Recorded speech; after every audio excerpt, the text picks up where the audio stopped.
13টি পরীক্ষায় অংশগ্রহণ করেছি এবং 13 বারই সফলভাবে ব্যর্থ হয়েছি। পরীক্ষার হলে বসেই বুঝতে পারি ঢাকা বিশ্ববিদ্যালয়ে চান্স পাবো না। বাবা সবসময় বলতেন তুমি চান্স পাবেই। পিএসসি থেকে এইচএসসি পর্যন্ত যতগুলো পরীক্ষা সবগুলোতে আমি গোল্ডেন এ প্লাস পেয়েছি। আল্লাহ, আমাকে তুমি আমার জন্য না হলেও আমার বাবা মায়ের জন্য পাবলিক বিশ্ববিদ্যালয়ে একটা সিট দান করো। আসসালামু আলাইকুম, আমি তাসনিয়া। আমি এডুকেশনের সেকেন্ড টাইম অপটিমিস্টিক ব্যাচের একজন শিক্ষার্থী ছিলাম এবং বর্তমানে আমার সবথেকে বড় পরিচয় আমি রাজশাহী বিশ্ববিদ্যালয়ের একজন শিক্ষার্থী।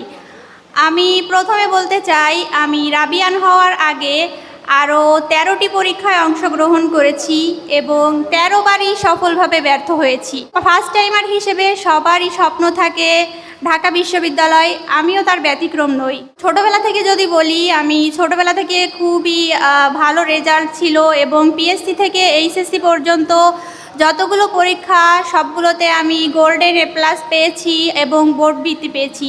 তো সেই জায়গা থেকে আমার পরিবার, আমার শিক্ষকরা এবং আমার আত্মীয় স্বজন সবারই অনেক বেশি প্রত্যাশা ছিল আমার প্রতি।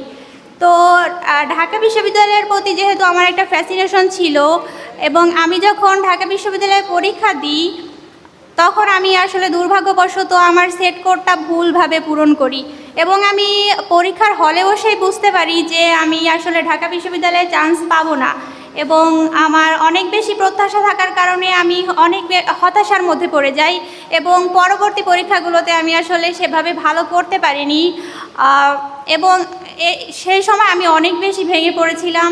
তো সেই সময় আমার বাবা মা আমাকে অনেক শক্ত হাতে গিয়ে সামলেছিল। আমার বাবা আমাকে নিয়ে অনেক বেশি আত্মবিশ্বাসী ছিল এবং আমার বাবা সব সময় বলতেন যে তুমি চান্স পেয়ে গেছো, তুমি শুধু পরীক্ষাগুলো দিয়ে যাও, তুমি মনে করো যে তুমি চান্স পেয়ে গেছো। তো আমার বাবার এই কথাগুলো আমাকে খুবই অনুপ্রাণিত করতো এবং বাবা সব সময় বলতেন যে তুমি চান্স পাবেই, তুমি যে পরিশ্রমটা করেছো আমরা নিজ চোখে সেটা দেখেছি এবং সৃষ্টিকর্তা কখনো কাউকে খালি হাতে ফেরায় না।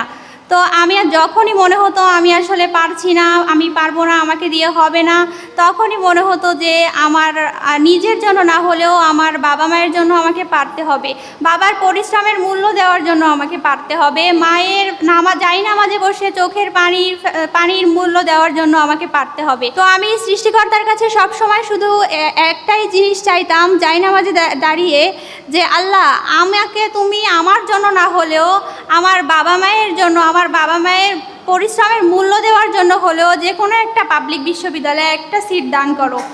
তো সেই জায়গা থেকে বাবা মায়ের সাপোর্ট নিয়ে আমি আসলে আমার সেকেন্ড টাইম যাত্রাটা শুরু করি এবং সেকেন্ড টাইম দেওয়ার সময় আমার একটা গাইডলাইনের খুব দরকার ছিল। তখন আমি খুঁজছিলাম যে কোথায় আমি আমার গাইডলাইনটা পেতে পারি।